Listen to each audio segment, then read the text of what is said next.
Okay, hello everyone. Thanks for having me. I'm Hiu Yung from see, San Jose State University. I was here last year, or even 1.5 years ago, and at that time I gave some basic introduction to quantum computing. This time I'm asked to do something similar, but to include hardware. To know hardware, it does require quite a lot of physics and math. So we will not expect to understand everything.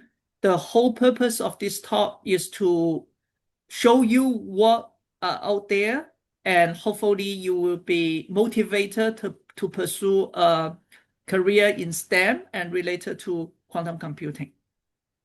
So first, let me give a self-introduction, and then we will look at the basics of quantum computing, error correction, and then we will use superconducting qubit as an example to see what the quantum computing hardware is about, okay? So I'm from San Jose State University. We have a huge student body. Actually, this year we have 40,000 students. Probably you know it very well. And many of our graduate students work in the Silicon Valley. They can easily find an internship and then find a job after that. So advertisement first, I have two books. One is Introduction to Quantum Computing, and other is Quantum Computing Hardware and Architecture. So this book was published last year when I visited you in 2024. This book was not there yet. You can try to take a look. You might be able to borrow from public library. You can request them to buy one if they don't have. I have a YouTube channel. Here you can find the teaching classes for quantum algorithm and hardware. Right. I have quite a lot of subscribers. If you're interested, you may subscribe it. And recently, I uploaded a paper to review the superconducting qubit and the large-scale integration to archive. You can also download them if you're interested. Although again, it involves quite a lot of physics and electrical engineering knowledge, maybe too much for high school students. But if you feel boring, you can really just take a look, just have an impression, right? It is very often that when you learn science, it's not like what we are doing in high school or middle school that, okay, I finish one chapter, I know it very well, then I move to next chapter. That was like because they are at your level and also you have a very good guidance from your teachers, right? But if you want to venture to something more difficult, very often it's just you look at it completely confused, completely not understanding anything. But if you keep looking at it gradually, you will be just something very natural to you. And then when the opportunity comes, you learn the math theory, learn this physics, then you will just like a paddle of waters. They just merge and becomes a bucket of water, right, for your knowledge.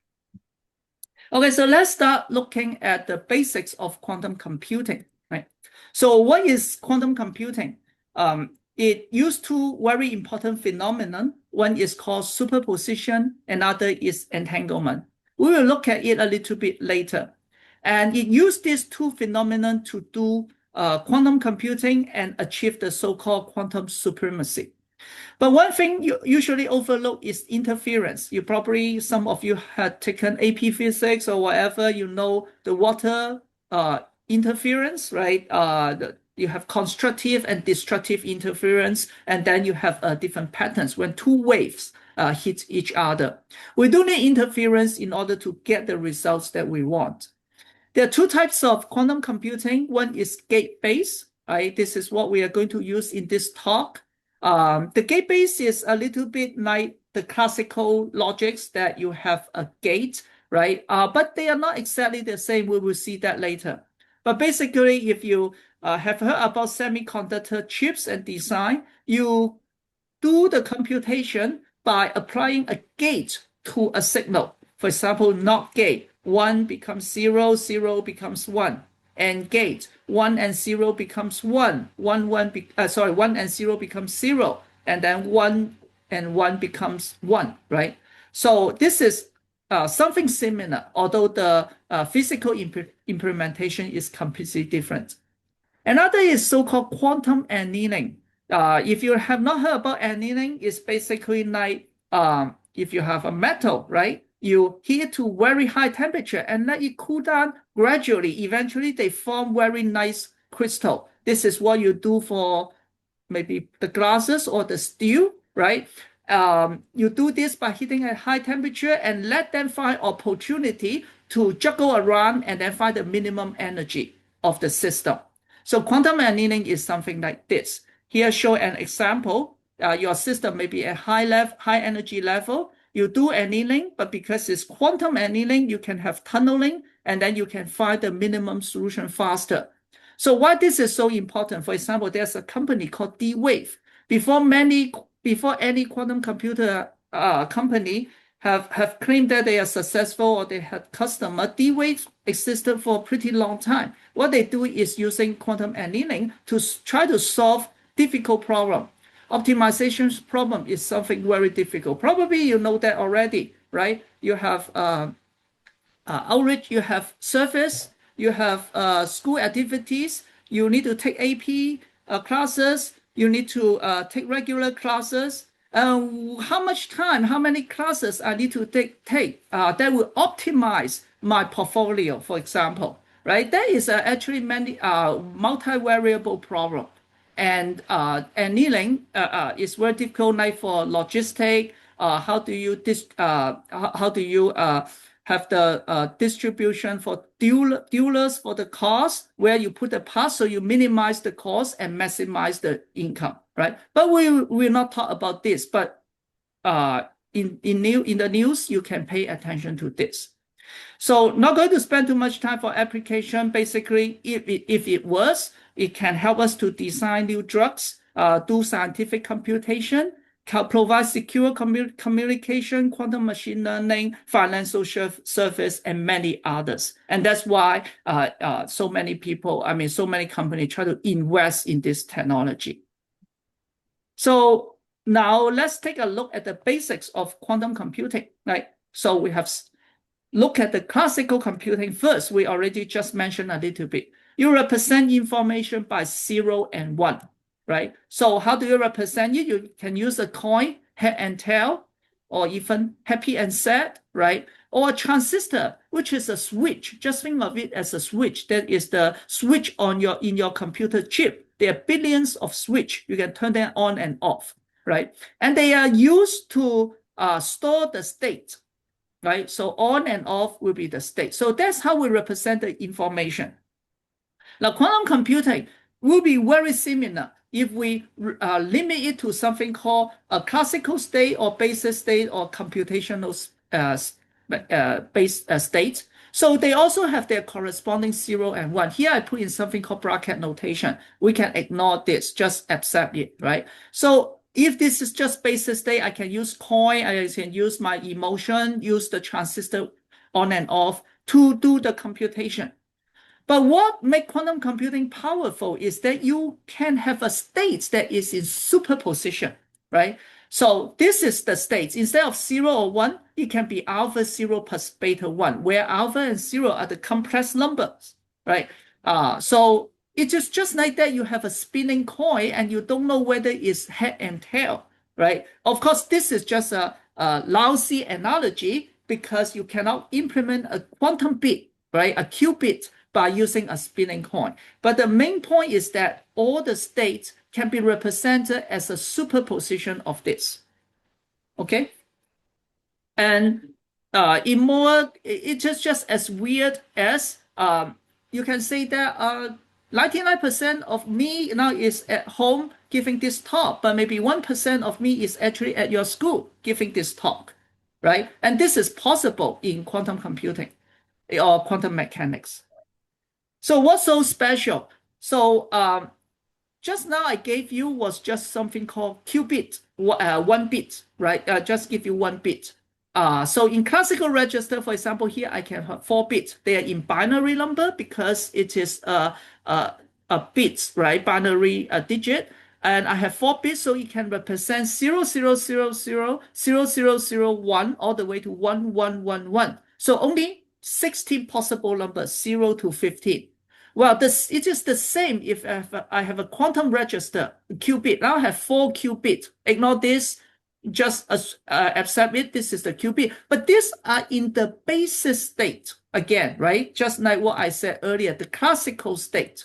So I also have 16 states.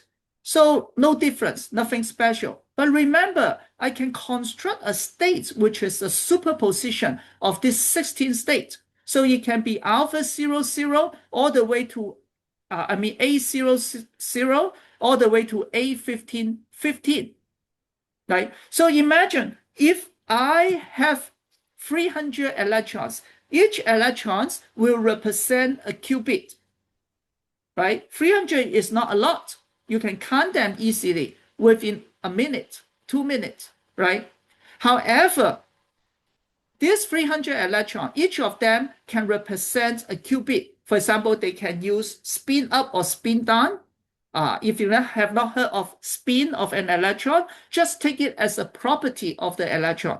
Okay, just like you have positive and negative charge, electron can have spin up or spin down, right? Now, then you have how many basis states? It's going to be 2 to the power 300.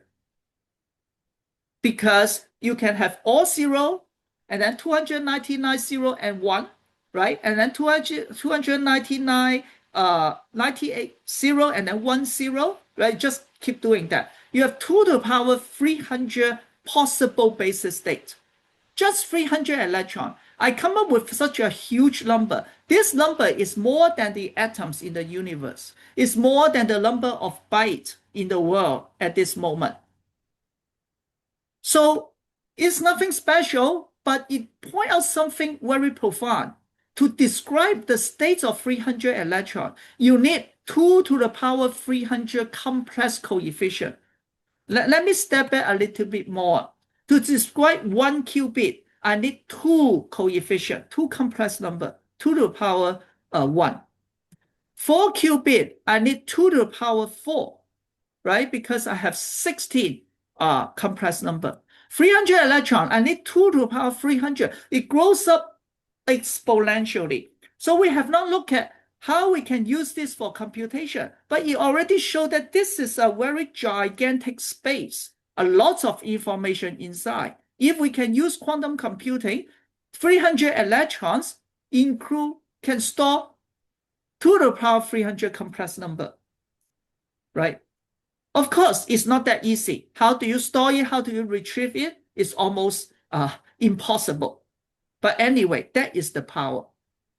Then let's look at another thing, is that now, if this state can be in a superposition of different things, then I apply a function to it because quantum mechanics is linear.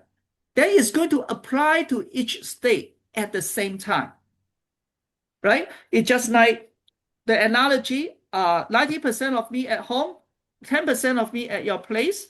Let me apply a function to it. I don't know what function. Let's say the function is mop the floor. Then the 90% of me here is mopping my house floor. And the 10% of me in your school is mopping your floor. So after the same amount of time, I clean 2 floors at the same time. This is just like that. Looks very strange, like everything everywhere all at once. But indeed, this is something real and need a lot of discussion, even philosophically. Some physicists describe this as a parallel universe, right? But anyway, we don't care about this. All we know is that if we really can apply something useful, this type of superposition can help us to achieve something called quantum parallelism. So you can do computation all at once at a time. And another thing about quantum computing or quantum mechanics is about measurement. Yeah, I have so many different states, but how do I get the measurement? How do I measure that?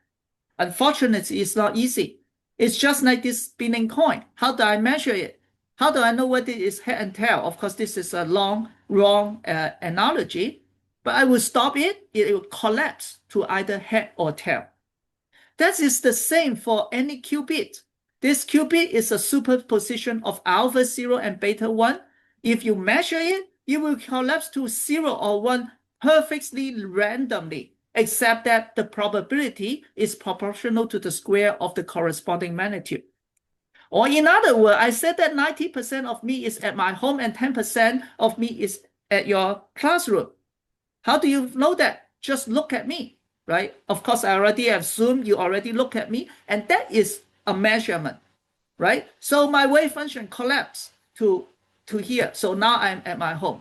If I didn't have Zoom, and somehow you find that I'm in your room, then my wave function collapsed to there. Then I appear in your room, right? Well, pretty interesting, but this is true in quantum mechanics. Now, then it means that I actually don't know what is alpha and beta. The best I can know is just the magnitude square of alpha and beta. And also, because this is related to probability, I need to measure many times of the same or identically prepared sample in order to know alpha and beta square. So that is one of the drawbacks of quantum computing. Yeah, you store 2 to the power 300 complex coefficient. Yeah, you can do the parallel computation all at the same time, but I just cannot get the answer I want. So we need to come up with a smart algorithm, right? Which we are not going to discuss here. So for some algorithm, for most of the useful algorithm, or maybe all the useful algorithm, you actually don't try to get alpha and beta. You try to get a certain property of this wave function, and you can get it through interference. Okay, so that is superposition. What is an entangled state? Entangled state is also not difficult to understand, but let's mathematically just say what it is.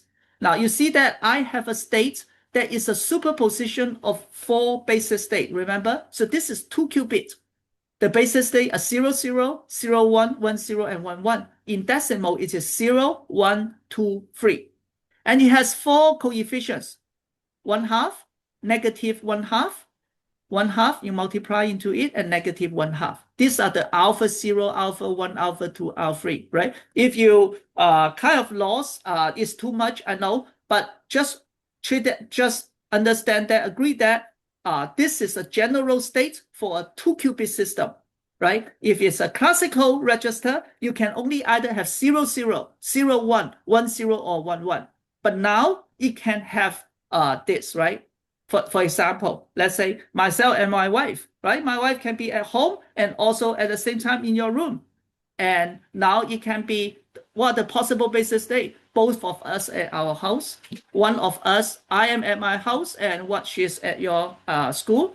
Or I am at your school, she is at home, or both of us at your school. And all these 4 states become a superposition of the states, the real state, right? Now, if you look at this, you find that this is something called tensor product. Again, we will ignore it, but you just treat this as a simple multiplication. So you find that I can factorize it because I can 0 times 0, 0 times 1, negative. So, I mean, 0 times 1 becomes negative 0, 1. 1 times 0 becomes plus 1, 0. Negative 1, 1, negative. I mean, 1 times negative 1 becomes negative 1, 1, right? So this is just the distribution law you did in math, right? But this just show me something. This is me, this is my wife, maybe. You see, I can describe our state independently. Yeah, just now we say we have two body and we have this superposition state, but this is nothing interesting because basically I can say that, well, this wave function is just like half of me at my home, half of me at your school, and then half of my wife at home and half of my wife, I mean, half of the probability at your school. And you can describe both of us individually in order to describe the whole system of us, right? So that's an unentangled. So any classical computer can simulate the unentangled state very easily. And then it means that you don't have advantage of using quantum computing. Now, but there are some states very different. For example, this one, it has 0, 0 plus 1, 1. It doesn't have 0, 1 and 1, 0 component. So no matter how you do, you cannot factorize it into two individual systems, right? So basically, this is a state like saying that half of the chance both me and my wife are at my home, and half of the chance both me and my wife are at your school. And you cannot factorize it by saying that, can I first describe what is the state of me and then what is the state of my wife and then combine them together? You cannot. And that is called entangled state. They are coupled to each other. Okay. Now, entanglement cannot be simulated easily in classical computer with some limit. Sometimes it can, but there's some limitation. But basically, entangled state is what makes quantum computing important. Okay, so I gave you the basics: superposition, entanglement, and also I talked about interference a little bit. Now, then what is a quantum gate, right? You only have the state, just like what I told you just now. 90% of me can be at my home, and then 10% of me can be at your school. And so boring, just a boring state, you will just stay there. Now you need to do computation so you can apply a gate to me. So in quantum computing, a gate is usually just a laser pulse or microwave pulse. We will go to that later when we talk about hardware. And we usually represent a single qubit on something called Broad sphere. And the state, any state of us is just on the surface of Broad sphere. So when you apply a gate, for example, NOT gate, you will move the gate, the state on the Broad sphere. And basically, it's just a rotation in this space. So there are some gate that has classical counterpart. Earlier, I talked about NOT gate. You make 0 to 1, 1 to 0. This is the same. Or a control NOT gate. This is a 2-qubit gate, right? But there are some of them doesn't have classical counterpart. For example, Hadamard gate. If I am at 0 state, you apply Hadamard gate to it, it becomes a superposition. Now, this is an error in classical computing, right? It's just that you read your computer, you try to find, you try to write a program, find out, is there a file in this folder? The return should be either 0 or 1. But now it tell you that, no, it's a superposition between 0 or 1. You know that's an error, right? But in quantum computing, you can have this superposition. And in Broad sphere, it's just like you rotate from 0 to plus or minus state, which is on the equator. So to take away is that quantum gate can have, is nothing but just to rotate a state on the Broad sphere.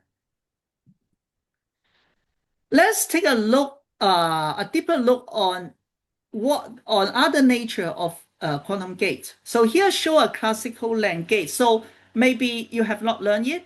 This is a classical logic, but it is easy to understand. This is like AND gate and then NOT gate. And you know about the meaning of AND already. For example, if tomorrow is rainy, and if I want to go out, then I will bring an umbrella, right? This is AND operation. So if it is sunny, or if I'm not going out, even the other one satisfied, the output will be 0. I'm not going to bring an umbrella, right? But we have Leong gate, we just add another NOT after that, right? So you can see that if any of this is 0, I will get 1 in the output. Now, then if I ask you, if the output is 1 and this is a Leong gate, what is the input? Then you say that, I don't know, because it can be 0, 0, 0, 1, and 1, 0. So this means that it's not reversible. Okay, so this is something very important concept in physics. It's not reversible. It means it also consumes energy. Some of you have taken physics, you know that potential energy, right? In a potential field, you can go in one path and come back in another path, and you don't lose energy. You just convert potential to kinetic energy, for example, right? But if you have friction, you go from one point to another point, you just stop. It's not reversible. You lose your energy to heat already. You increase the entropy. Now, quantum computing gates, you find that it needs to be reversible because in Schrödinger equation is not dissipative. Or in other words, we say gates is a rotation on the broad sphere. So if you can rotate in one direction, you fly from San Francisco to Tokyo, for example, you definitely can fly back along the same path, use a reverse pulse, right? So it is reversible. So then what is a quantum computer? You have a state, then you apply a gate, and remember, this is the state.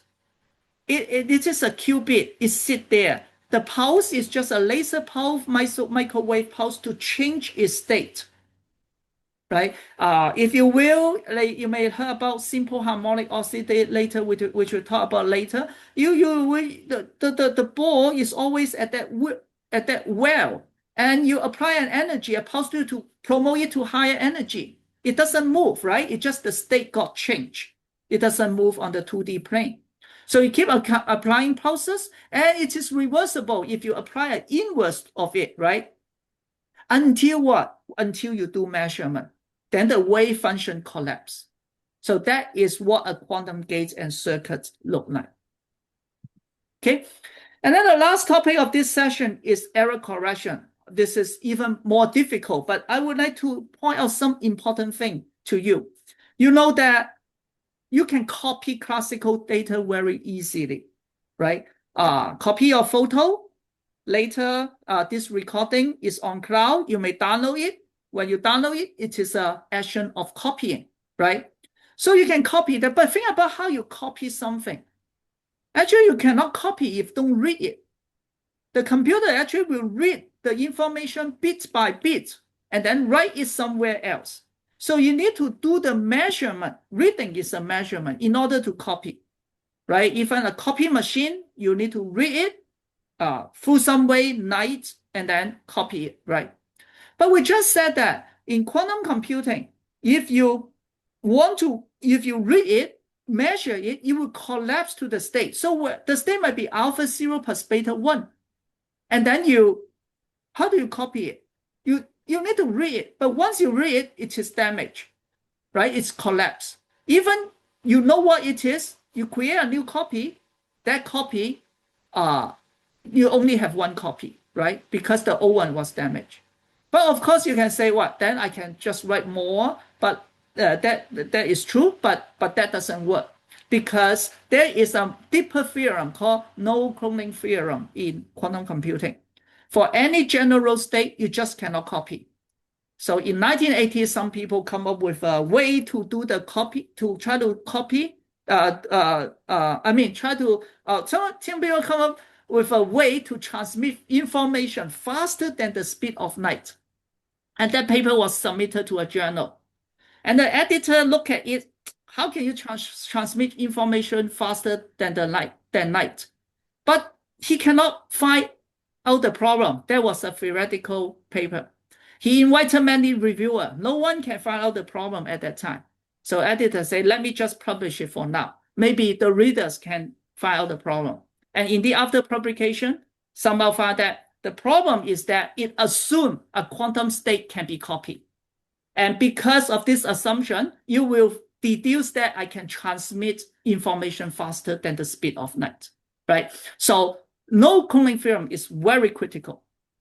Now, so if you have an error, how do you deal with that, right? Remember, if let's say this Zoom has problem, right? Just now at the beginning, the communication was not good. The speaker was not good, right? You ask me if I can see it or whatever.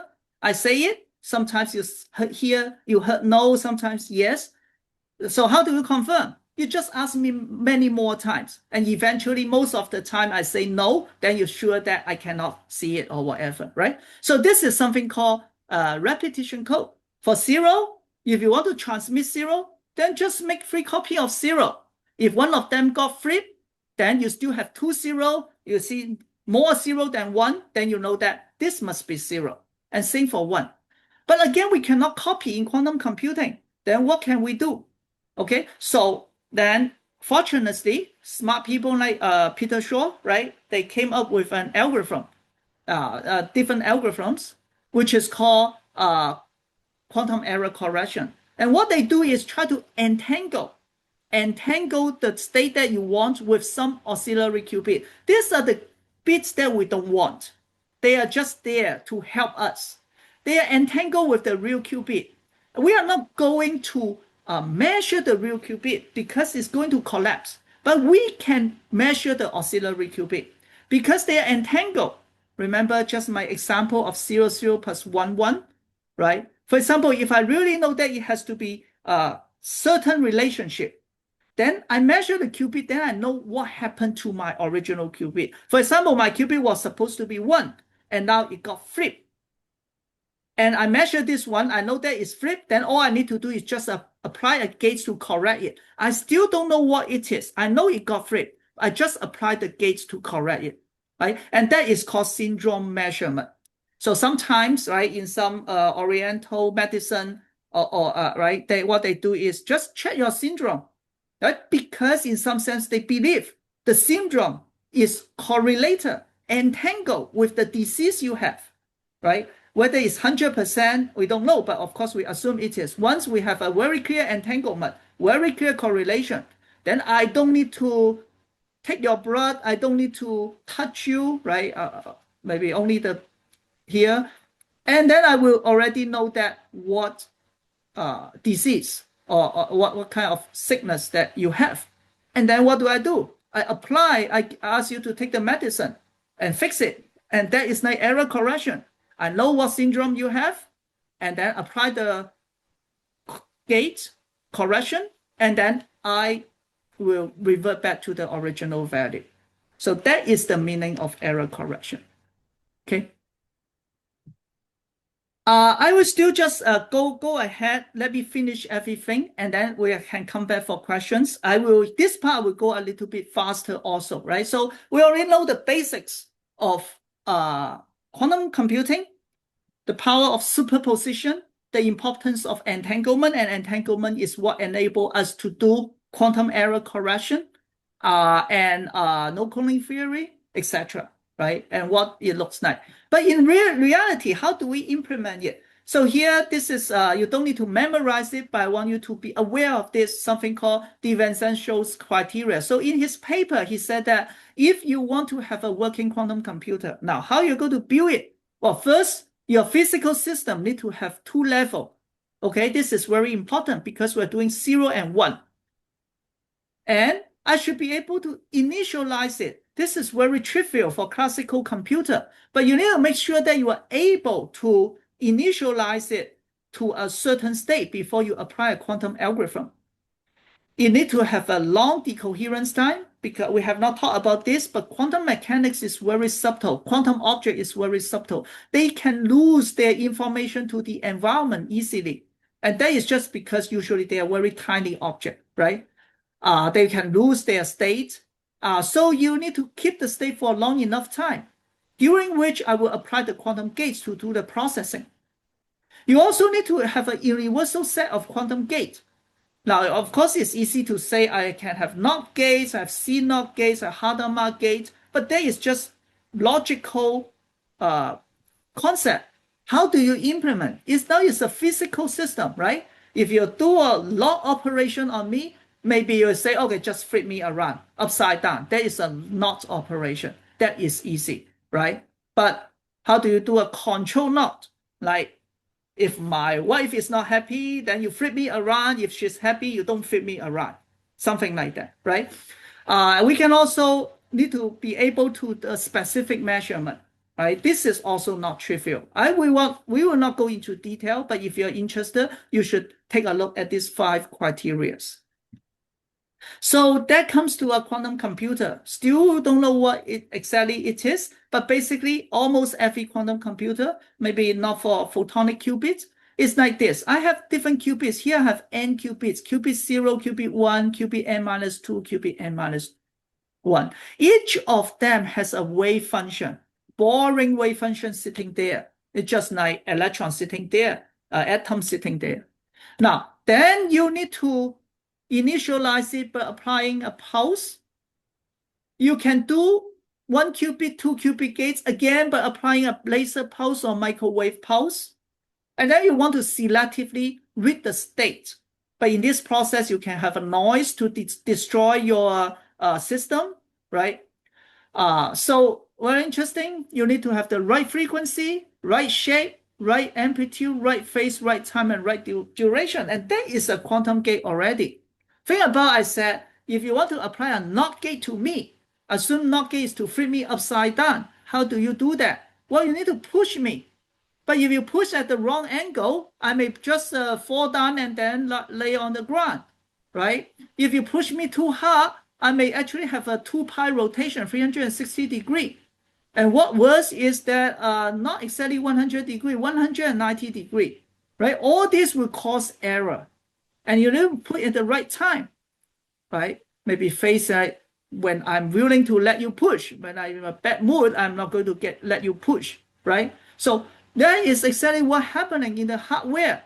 We send out a pulse. Now, what is a pulse? Maybe some of you not very familiar with this. So you probably heard about electric field and magnetic field. And you know that varying, oscillating magnetic field and electric field will become the electromagnetic wave. This becomes the radio wave, shorter wavelength at the night, X-ray, right? And we can also have this type of oscillation on a quantum chip, right? Or a laser. And this is the pulse. So it can be, think it as simple as just a light pulse, although we cannot use light because they don't have the right frequency. But yes, in some cases we use visible. We don't use visible, but it's laser pulse. In trapped ion case, in superconducting qubit, is a microwave pulse. Okay. So how do I encode the qubit? Right. Well, of course, we cannot use mood. So, for example, you can have a quantum well, and then you have two levels.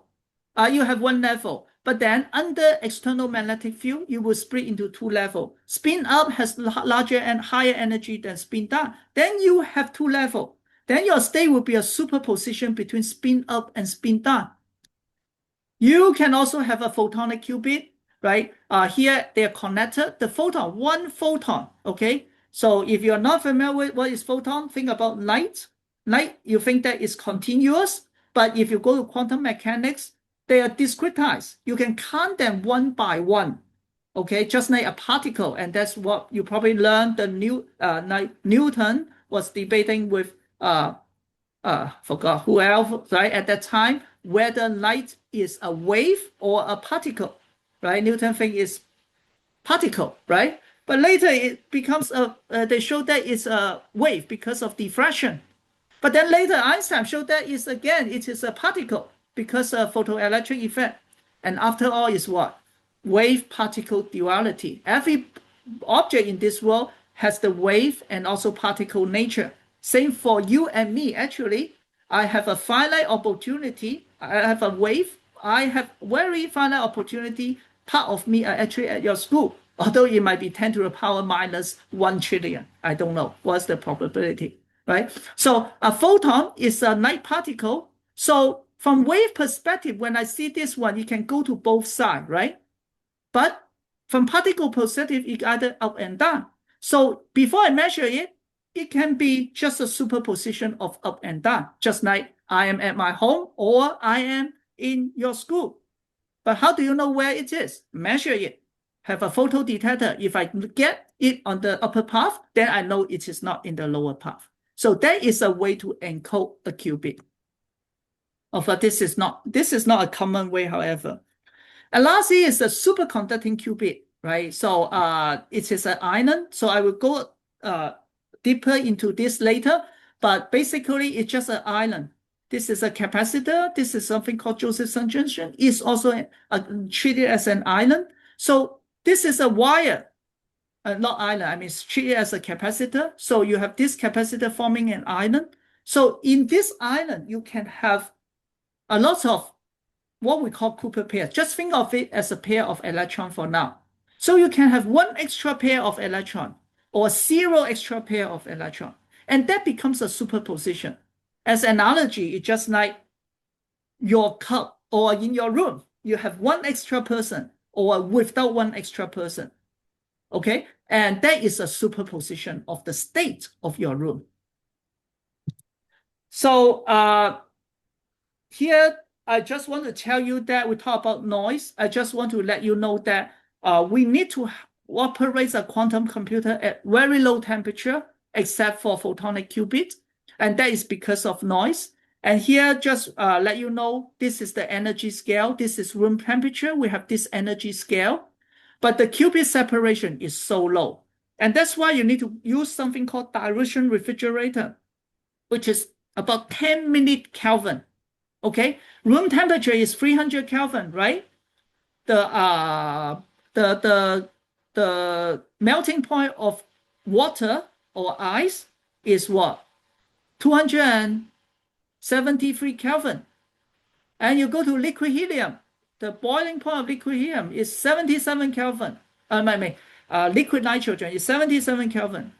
Liquid helium is 4 Kelvin.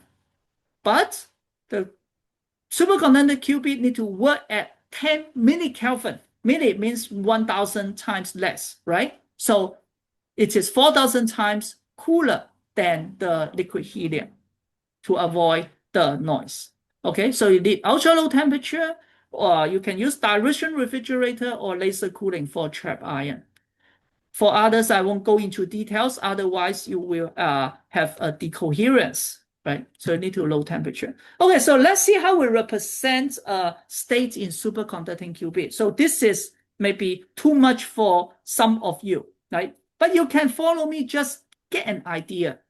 Now here I show something called resonator. This is a capacitor. This is a inductor. So in electrical engineering, you will find that the energy will go from capacitive energy to inductive energy. So they will just oscillate. Now this oscillation looks like what? Looks like a simple harmonic oscillator, just a ball attached to the wall with a spring.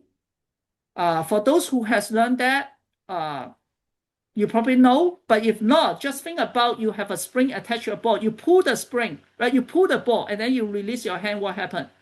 The ball will oscillate, right? Because the spring will bring it towards the wall and you overshoot compress and then you push it back and bring it back. If there's no dissipation, you will just oscillate forever, right? So this oscillation is 1 unit of energy. You can have other mode. You let it oscillate even stronger, right? At a different frequency, then you have another level of energy. Now, classically, you think this is continuous, but quantum mechanically, please just take it for granted. This oscillation is quantized. There are some energy level you cannot achieve. So you will go from lowest energy, second, and then third. Okay, it's just like a stairs. Okay, the energy level, you go from lower level, stair 1, stair 2, you just keep going up. You cannot stand in the middle. Okay, so this is when you cool down to very low temperature, you basically will have this type of oscillation, and you only have the discretized energy. But the problem is this: each of this spacing is constant. And if you remember, what is a gate? A gate is that I inject energy to bring the state from here to here, the photon, right? I inject another energy, I want to bring it back. But however, because the spacing is the same, I may be brought to higher level. And that violates the two-level assumption or requirement. Okay, and that's why we have something called Josephson junction. Okay, now before that, let me just talk about Cooper pairs. So for a metal, you know that we have electron. You apply a voltage, then you have current. But if you remove the voltage, what will happen? The current will die out. Why it will die out? It's because the electron will just keep hitting the surrounding and lose their energy. Make sense? You have you have an array of people in the stadium, and you try to run to there, right? You run through there. You need someone keep pushing you to pull through those people. Otherwise, you will just lose energy. You collide with all those people there, and then you lose. You just stand there, right? But if we cool down the metal to very low temperature, For example, aluminum before 1.2 Kelvin or niobium before 9 Kelvin, you become something called superconductor. You don't lose energy. And the reason is because the electron will pair together, form something called Cooper pairs. And these Cooper pairs will share the state. So you have 10 to the power 23 electron, and now you also have approximately 20 to the power 23 Cooper pairs.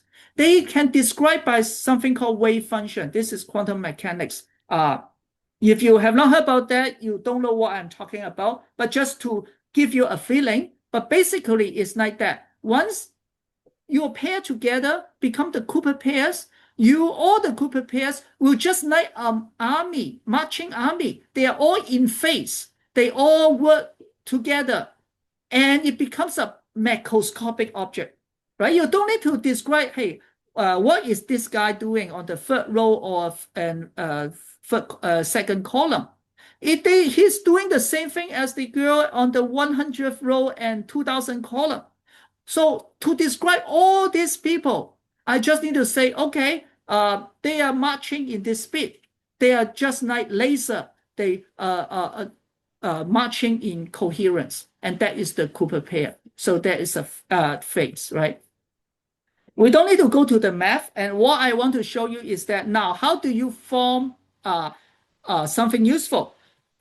Just now, the reason we have equal spacing is because we have something called linear inductance, right? If you use Josephson junction, we can form something called with non-linear inductance. We won't go to the math. But what is a Josephson junction?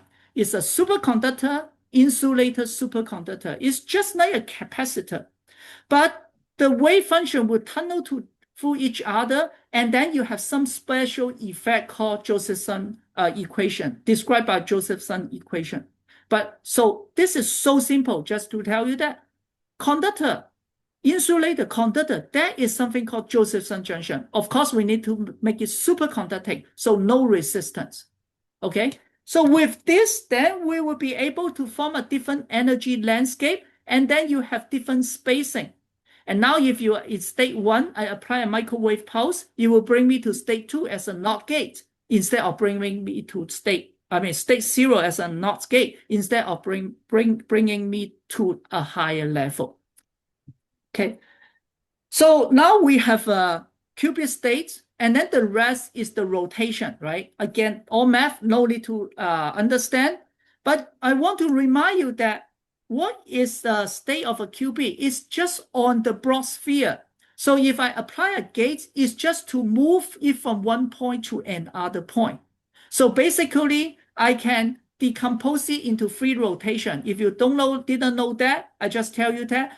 If you want to go from one point to another point, all you need to do is just rotate about this vertical axis 2 times, and then also rotate about this horizontal axis 1 time with the correct angle. Then I will be able to bring it to there. So homework to you tonight is that find out where San Francisco and see, let's say you want to go to, how about, where should we go? Sydney, okay? Find a way that you only rotate on the globe, right? Either through this axis and this axis 3 times. You should be able to go from San Francisco to Sydney. Of course, you can go directly, but this rotation can be decomposed into 3 of them. So then this is 1 qubit gate. So what do we do? Again, ignore the math. All I want to say is that the math, if you just apply a microwave pulse, again, it's just an AC signal to this qubit, then you will rotate accordingly, because here, whenever you see this sigma c, sigma y, they are related to the rotation about the axis, right? Of course, that's too much for you. You don't need to understand, but I just want to tell you that by applying a microwave pulse, you equivalently rotating them on the sphere. So that is a 1 qubit gate. Then how about 2 qubit gates? Because we need entanglement. Again, we need to ignore the math. But the main point is that this is 1 qubit. This is a Josephson junction. This is another Josephson junction. So each of them store a qubit. They are coupled through a capacitor. They don't talk to each other. But when we want to apply the 2 qubit gates, we change its frequency. And then they will talk to each other. Now, I don't know if you guys have ever used radio, right? It's too old technology for you. But at our time, if we want to go to a station, what do? We tune it. We actually tune the capacitor in the LC10 in the radio so that the resonant frequency is the same as the radio wave frequency in the air, and then we can hear it. So this is similar concept, although it's more profound because quantum mechanical is very rigorous. But if you make them to have the same frequency, then their state will talk to each other, right? And then you can achieve the 2-qubit gate. Okay. Finally, I think I'm running out of time, but this is a very good picture to show you what a superconducting quantum computer look like at this moment. It actually has this classical computer, some fast logic called FPGA, field programmable gauge array. You might not know it, but basically it's just classical programming, classical high-speed digital logic, classical analog circuit, and you generate the correct pulse. Why? Because again, the pulse will determine how you rotate the qubit, but you do it at room temperature because these are bulky and they have a lot of heat. And then you transmit this signal through attenuator from 300 Kelvin to 4 Kelvin to 700 millikelvin to 10 millikelvin, and eventually you reach the qubit. Then the qubit state will change based on the pulse you want. And that's it. Then you finish a gate for a quantum computer. Now, what if I want to read it? You also do the same thing, but different pulses. But the qubit is attached to a resonator. And then it will detect the resonator state. And then it will go through the amplification and then read out, you process it, and you know whether it is 0 and 1. So what to take home here is that nowadays the quantum computer is basically a very complicated physics lab, but well organized, very expensive, at room temperature. And only a part of them is quantum mechanical, the qubit, right? And then you can do the read and also manipulation.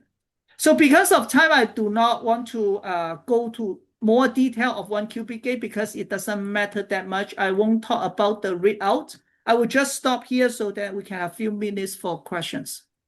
Okay, and any questions?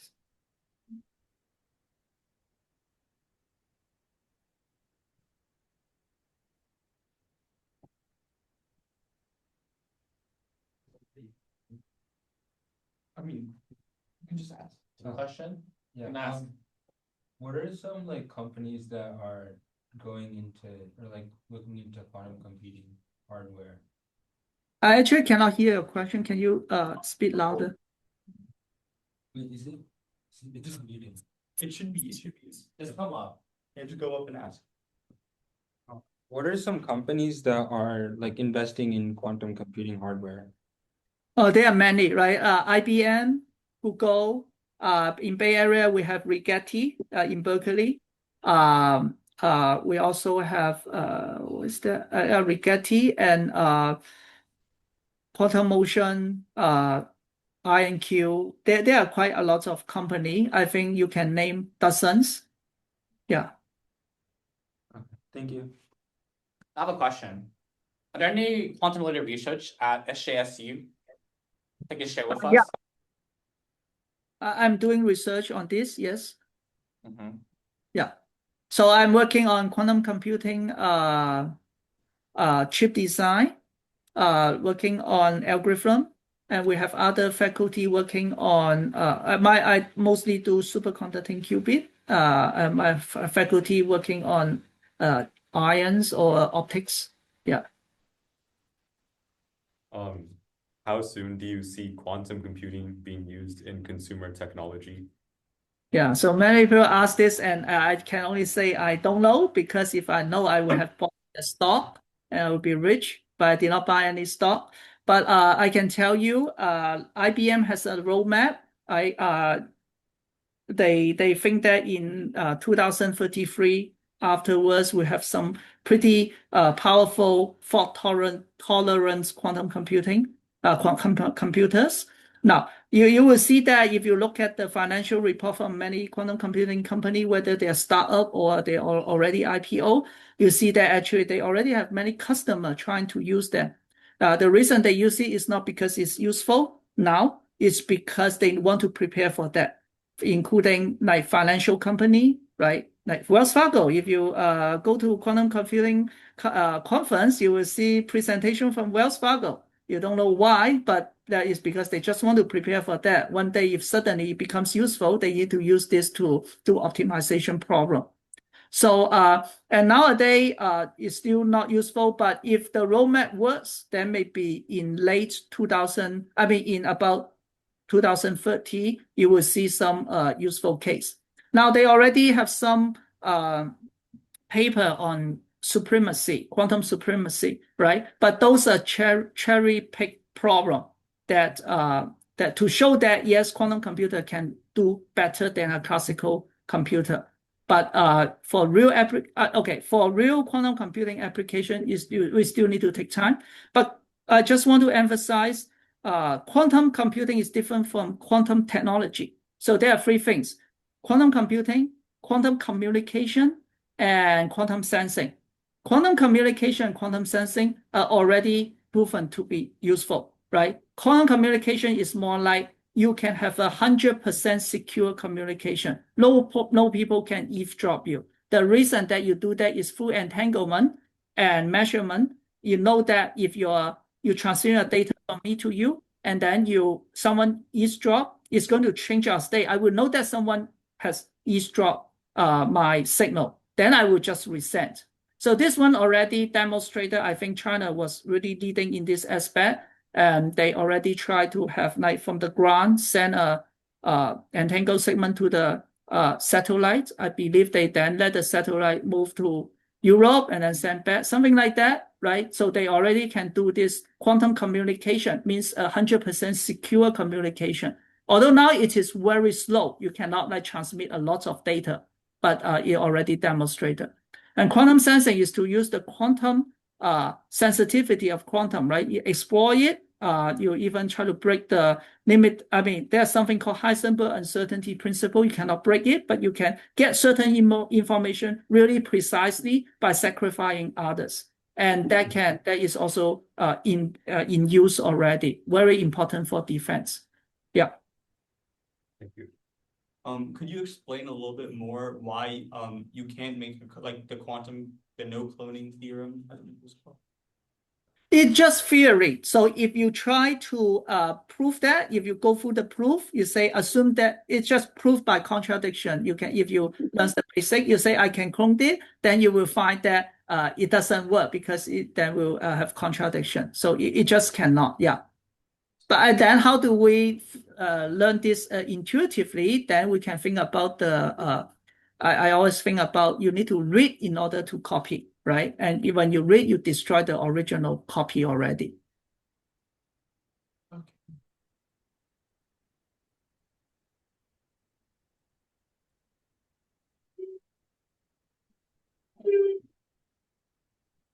The 5 o'clock bell. Yeah. Oh, it's 5 o'clock though. Yeah. Can I ask the last question?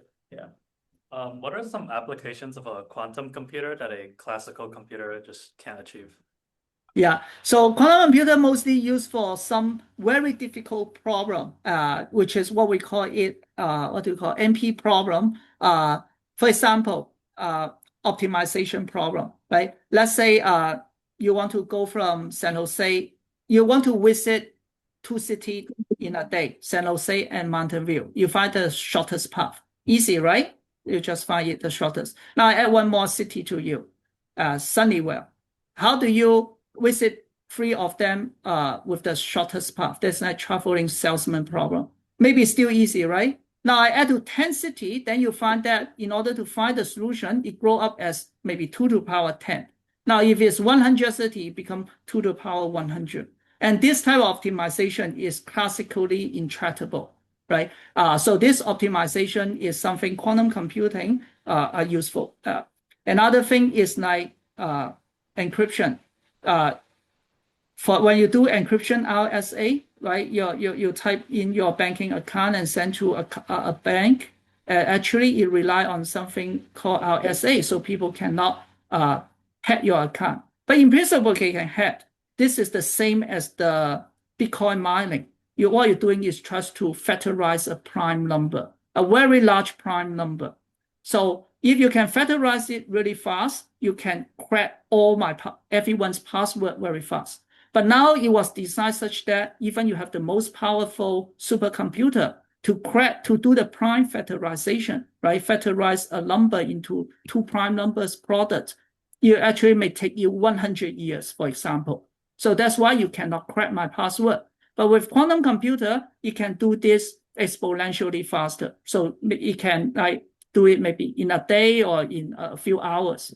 So with that, I can hack into any system. And that's why nowadays people are preparing for this. They start developing new encryption algorithm, which is called post-quantum encryption, which does not rely on the factorization, does not rely on the difficulty of doing factorization of prime numbers.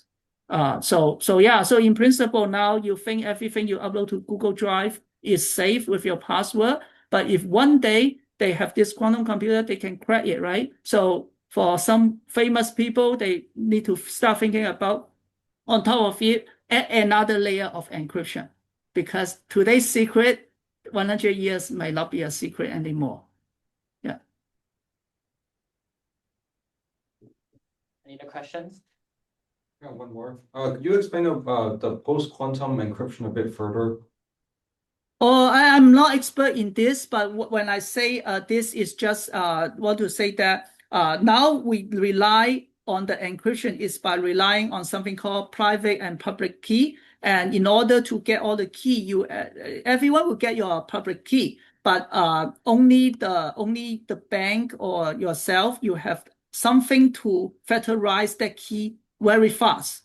Right? For other people, they need to do the prime factorization to factorize a number. Basically, there's no fast way. You need to try, okay, what is it? 3 times something? No, 4 times something, 5 times something. Just keep trying. If I have my number is 1 billion, then you need to do multiplication for about 1 billion times in order to crack it, to do the factorization. Right? But this is what we are relying on today. So so-called post-quantum is just that come up with some new idea to do the encryption. And I actually don't know, I don't have example with me. I'm not expert in that. But they just do something that cannot be broken by quantum computer in that way.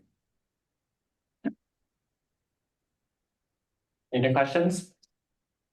Okay, before we go, can we take a picture with you? Yeah, we're gonna take a picture with the